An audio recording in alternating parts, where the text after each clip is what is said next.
विष्णु गुरुदेवो महेश्वर गुरु साक्षात ब्रह्मा तस्मै श्री गुरुवे नमः। आज हम आपको श्रीमद् भागवत रहस्य का 10वां स्कंद आपको सुनाएंगे। यमला अर्जुन का उद्धार। 9वें अध्याय में बंधन लीला में 10वें अध्याय में मोक्ष लीला यमला अर्जुन मोक्ष कथा है। लाला उखल को खींचता हुआ उन दो यमला अर्जुन वृक्षों के बीच आगे बढ़ा जो नंद जी के द्वार में प्रसिद्ध थे। उखल दो वृक्षों के बीच में टेढ़ा हो गया। लल्ला ने डोर को इतने जोर से खींचा कि उखल ने उन दोनों वृक्षों को उखाड़कर गिरा दिया। यमला अर्जुन वृक्ष गिरते ही दो तेजस्वी पुरुष प्रकट हुए। वे पुरुष पूर्व जन्मों में राजा कुबेर के पुत्र थे, नल कुबेर और मणिग्रीव।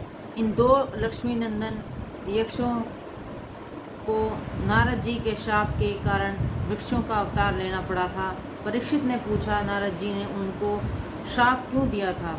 सुखदेव जी वर्णन करने लगे, राजन सुनिए, नारद जी ने क्रोधवश नहीं कृपा पूर्वक उनके शाप दिया था। नल कुबेर और मणिग्रीव कुबेर के पुत्र थे। पिता की अपार संपत्ति उन्हें मिल गई। संपत्ति का अतिरेक अच्छा नहीं है। संपत्ति का अतिरेक दूध, जुआ, व्यभिचार, मांस, मदिरा आदि दुर्गुणों का जन्मदाता है। संपत्ति के अतिशयता और सम्मति प्राय साथ साथ रह नहीं सकते। संपत्ति के होने पर लोग तामस आहार, मदिरापान, व्यभिचार आदि दुर्गुणों में फंस जाते हैं और सदर का अच्छेद सा हो जाता है। पति पत्नी का संबंध केवल काम सुख के लिए नहीं, धर्माचरण के लिए है। सुशीला पत्नी अपने पति को पापाचार करने से रोकती। ये दोनों कुबेर पुत्र धन में मद में सुध बुध खो बैठे थे। मदिरापान करके गंगा के किनारे आए और गंगा के पवित्र जल में युवती स्त्रियों के साथ नग्न अवस्था में जल क्रीड़ा करने लगे। विलासी तो तीर्थ की मर्यादा का पालन नहीं करता। महाप्रभु ने बड़े दुख से कहा, जब से विलासी लोग तीर्थ में बसने लगे हैं तब से देवगुण तीर्थ में से विदा हो गए हैं। अब देव ऋषि नारद वहीं सो रहे थे तो उनको ऐसा दृश्य देखकर दुख हुआ। नारद जी को देखकर भी उन्होंने अपने शरीर को नहीं ढका। नारद जी ने सोचा इतना सुंदर शरीर मिला है फिर भी उसका दुरुपयोग ही कर रहे हैं। उन कुबेर पुत्रों की हीन दशा देखकर नारद जी को दया आई। उन्होंने सन्मार्ग पर ले जाने के लिए उन्होंने शाप दिया।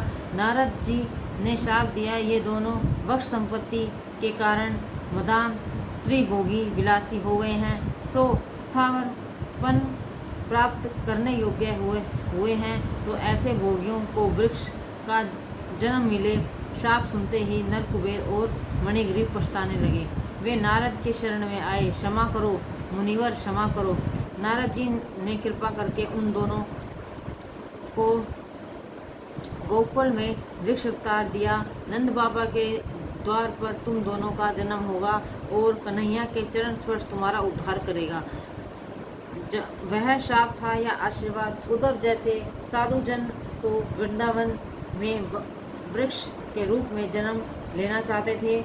विषय भोग के स्मरण करने वाले को अगले जन्म में वृक्ष का अवतार लेना पड़ता है। नारद जी ने शाप तो दे दिया, किंतु संतों का क्रोध, संतों का शाप भी हमेशा आशीर्वाद सा होता है। गोकुल में वृक्षों का अवतार लेने की अभिलाषा तो मन महान ऋषियों की भी होती है।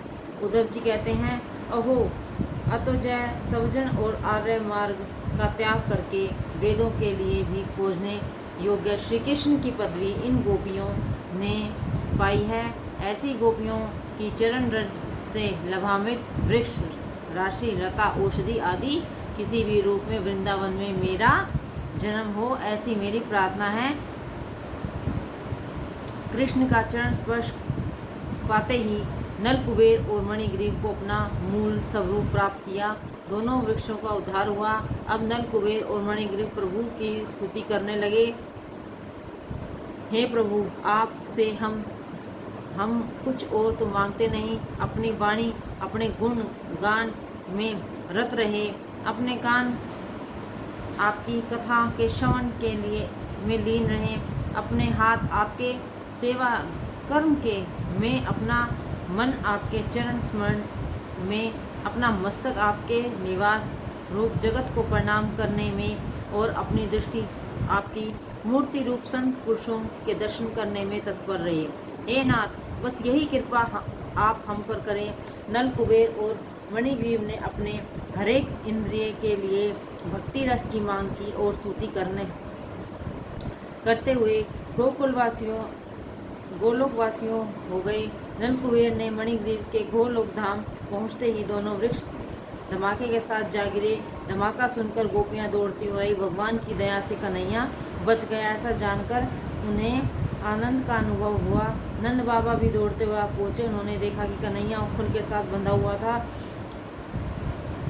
किसने बांधा है? कोई उसे छोड़ता क्यों नहीं है? उन्हें लाला को बंधन मुक्त किया। नंद बाबा कहने लगे, बेटे, तुझे तेरी माँ ने बांधा था ना? देख तो, मैंने तुझे छोड़ दिया है। तो किसका बेटा है? लाला, आज तक मैं अपनी माता का बेटा था, अब मैं आज के बाद तुम्हारा बेटा हूँ। नंद बाबा की इच्छा थी कि कन्हैया एक बार कह दे कि वह उनका बेटा है। आज उनकी इच्छा पूरी हुई। नंद बाबा यशोदा को डांटने लगे, लाला को तूने बांधा ही क्यों? तुझे दया ना आई? यशोदा ने सोचा कि आज सभी उस पर गुस्सा करते रहेंगे। मेरी वैसी तो कोई इच्छा नहीं थी उसे बांधने की, इसे चोरी करने की आदत हो गई है। ऐसी बुरी आदत को छुड़ाने के लिए मैंने उसे बांधा था। मैंने उसे स्नेहवश ही तो बांधा था। यशोदा बेटे को अपने पास बुलाने लगी तो उसने आने से इनकार कर दिया। मैं तेरा नहीं, नंद बाबा का बेटा हूँ।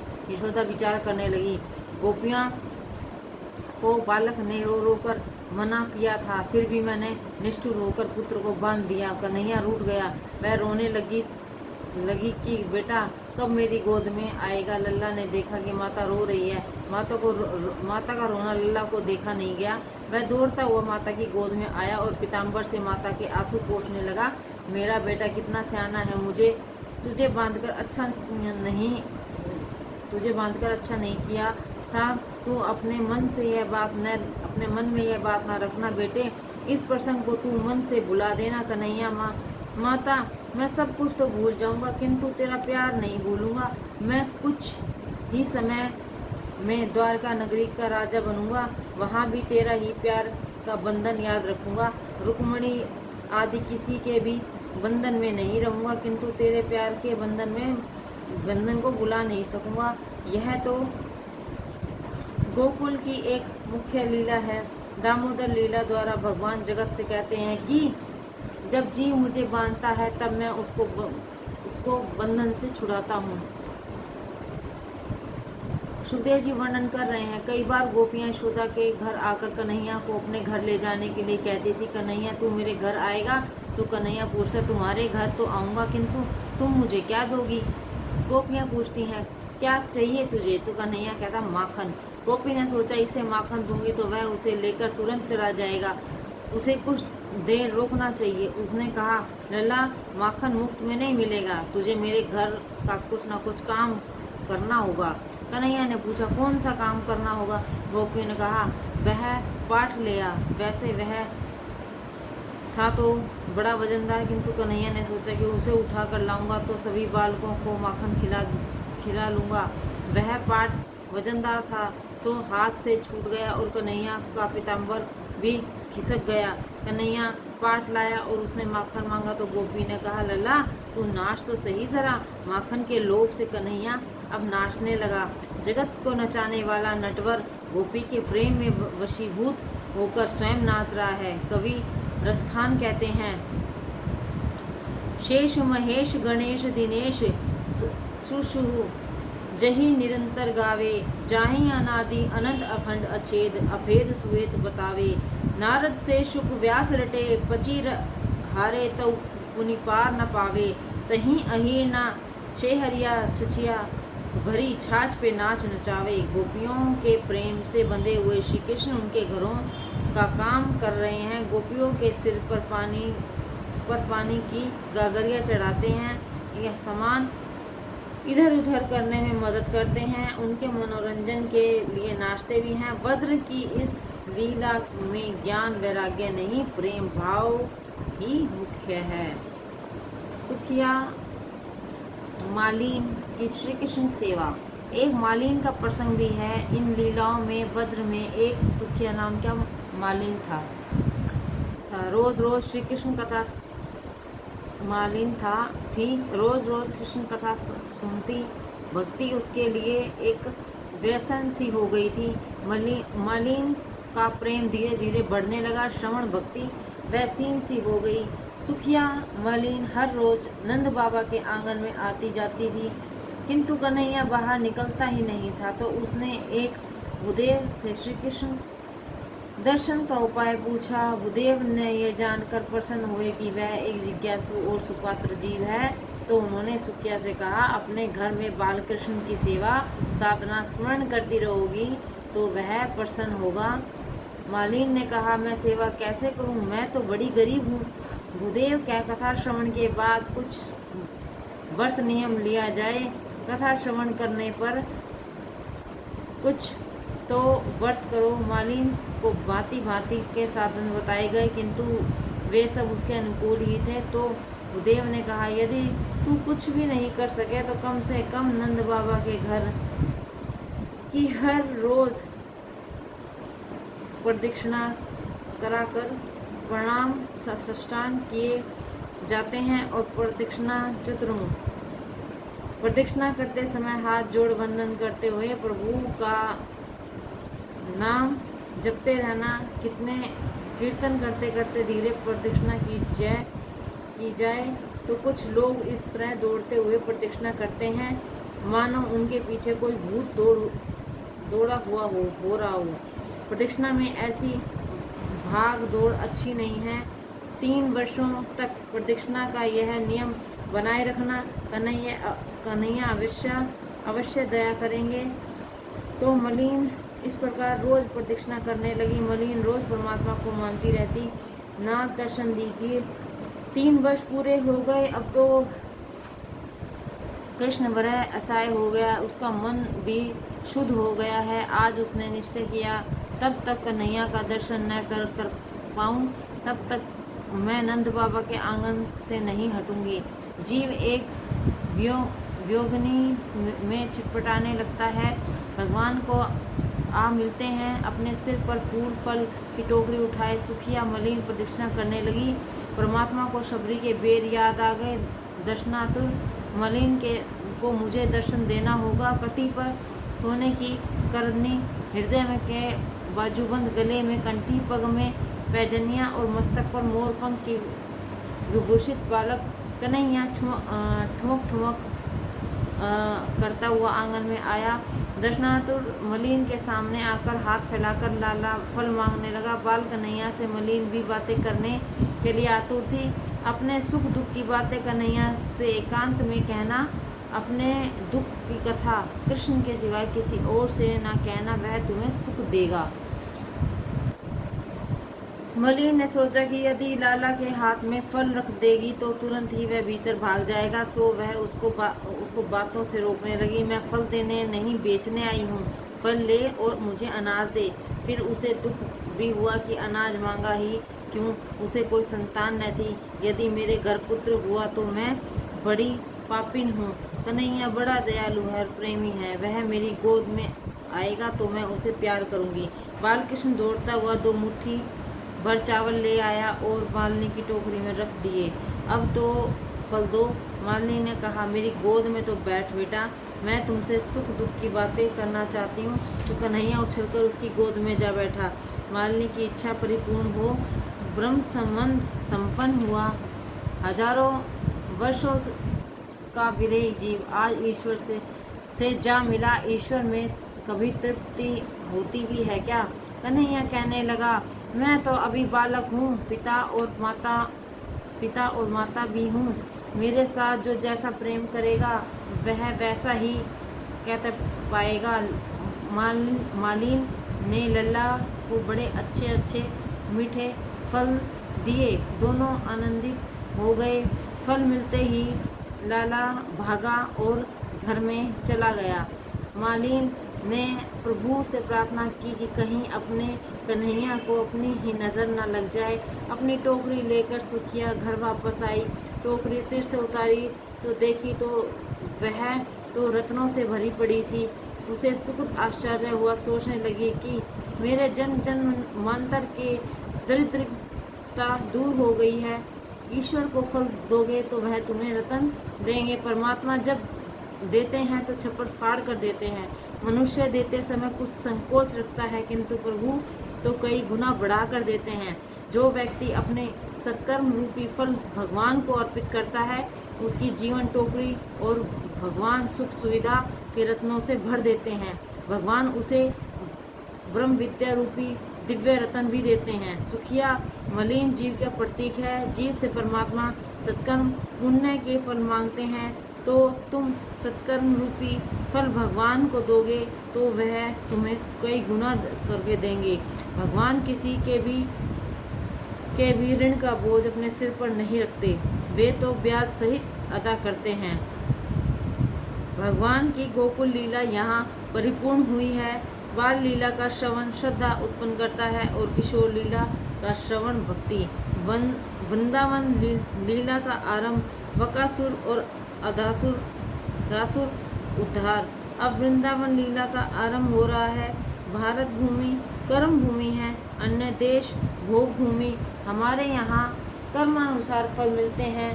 प्रत्येक कर्म को परमात्मा की आज्ञा मानकर पूर्ण करो। उस सुखिया मालिन की तरह अपने सभी कर्म ईश्वर को अर्पण करते रहो। वे तुम्हारी टोकरी बुद्धि में सद्भाव और ज्ञान के रत्न भर देंगे। ठाकुर जी मंदिर में नहीं, अपने हृदय में विराजमान करने चाहिए। उनको मंदिर में स्थापित किए जाने से हमारा मन शांत नहीं हो पाएगा।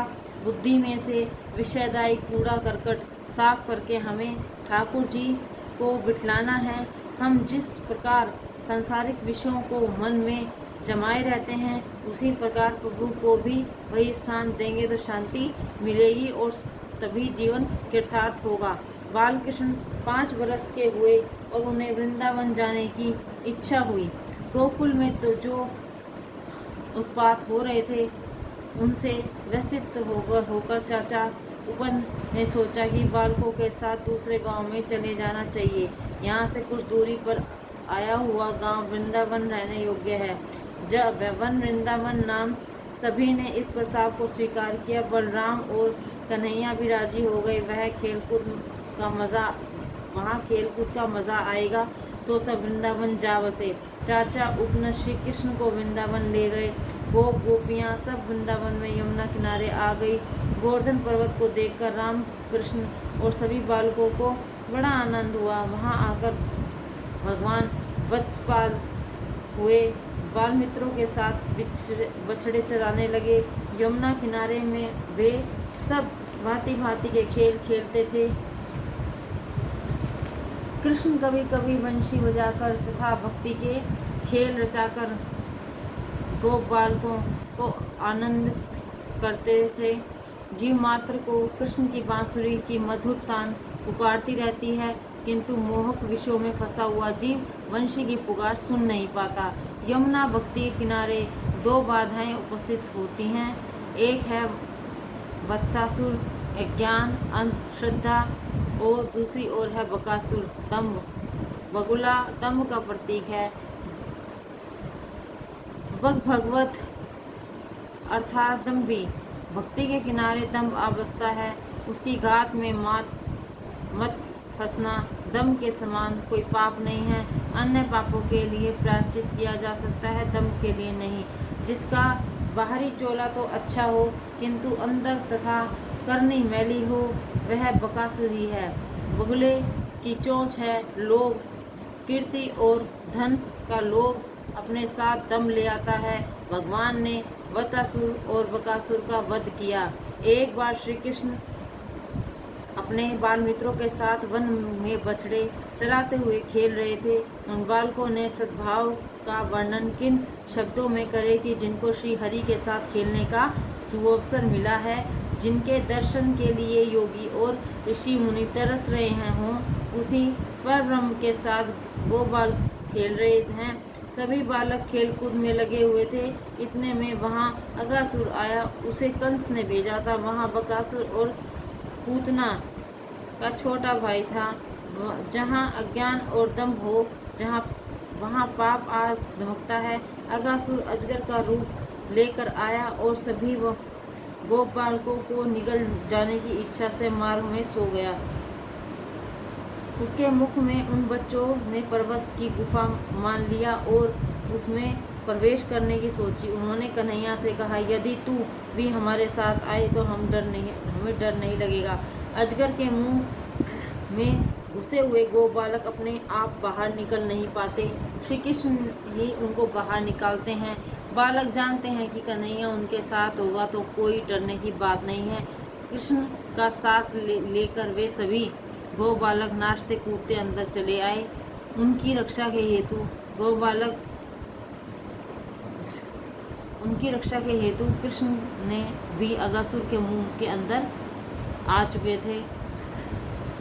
पेट में जाकर भगवान ने विशाल रूप धारण किया तो अजगर का शरीर फट गया। अगासुर के प्राण ब्रह्मांड से बाहर निकल गए। सभी बालक भी लाला के साथ बाहर आ गए। अग शब्द का अर्थ है पाप। अगासुर पाप का ही स्वरूप है। जो पाप में रमण करता है वही अगासुर है। पाप करने में सुख मानने वाला व्यक्ति अगासुर है।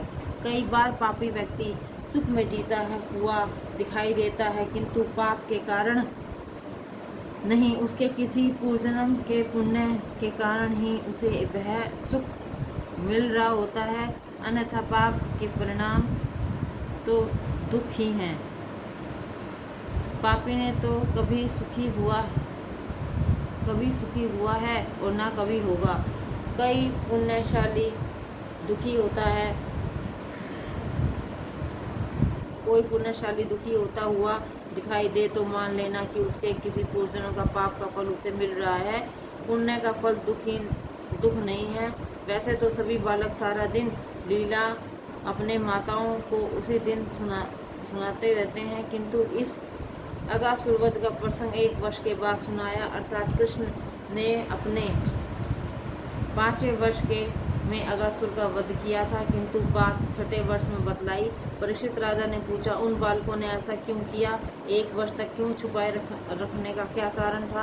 परीक्षित के इस प्रश्न पर सुखदेव जी को उस प्रसंग का, उस रहस्यमयी लीला का स्मरण हो आया। वे समाधि में लीन हो गए।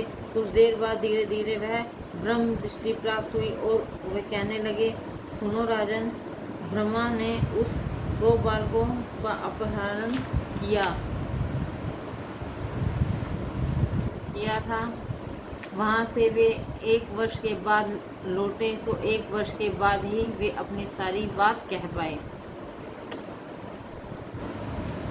सुखदेव जी ने 13 और 14 अध्याय में विस्तार से समझाया। भगवान चारों प्रकार से रास खेलते हैं। उनका नाम ही रस है। रसो व सह परमात्मा दिव्य रस स्वरूप है। उनके साथ मिलना रास है। रास का अर्थ है ब्रह्म से मिलन। रास का अर्थ है कृष्ण संबंध, ब्रह्म से संबंध। जीव जब ईश्वर के साथ एक हो पाता है तभी कृतार्थ होता है। गोकुल के गायों की इच्छा थी कि वे प्रभु के साथ एक बने। अब ये कैसे हो पाएगा? तो उन्होंने इच्छा की कि जिस प्रकार बछड़े उनका दूध पीते हैं उसी प्रकार कृष्ण पिएं। प्रभु ने उनकी इच्छा पूरी की। इस अध्याय में गाय रस वर्णित है। गोकुल की वृद्धाओं की इच्छा थी कि कन्हैया को लाड़ प्यार करें, दुलार करें। वे सब लाला से मन से मिलती थी।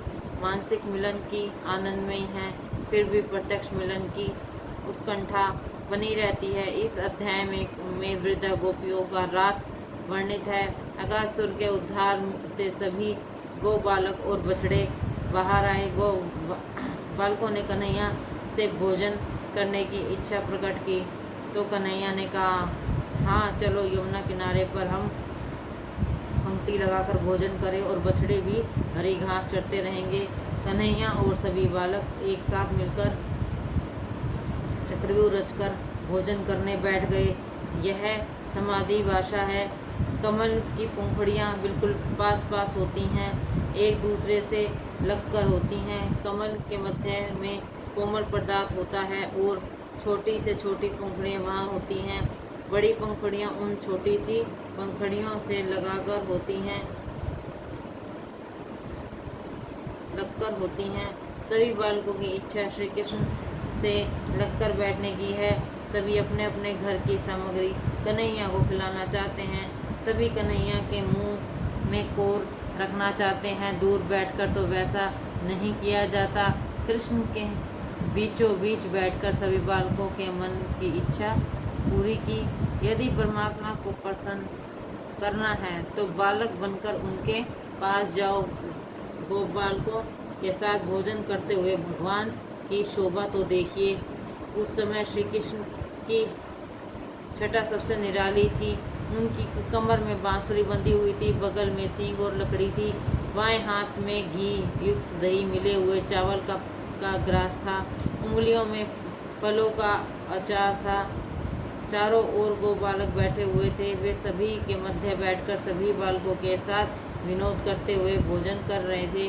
स्वर्ग के देवता भी इस अद्भुत लीला को आश्चर्य से देख रहे थे। अकासुर को जब कन्हैया ने मोक्ष दिया तब ब्रह्मा को आश्चर्य हुआ। वे इधर उधर देखने लगे के लिए यह कन्हैया कौन है। यहाँ आकर तो देखो कन्हैया को गोपालकों के साथ भोजन करते हुए पाया। इन ब्रजबालकों में से एक था ऋषि शांडिल्य का पुत्र मधुमंगल।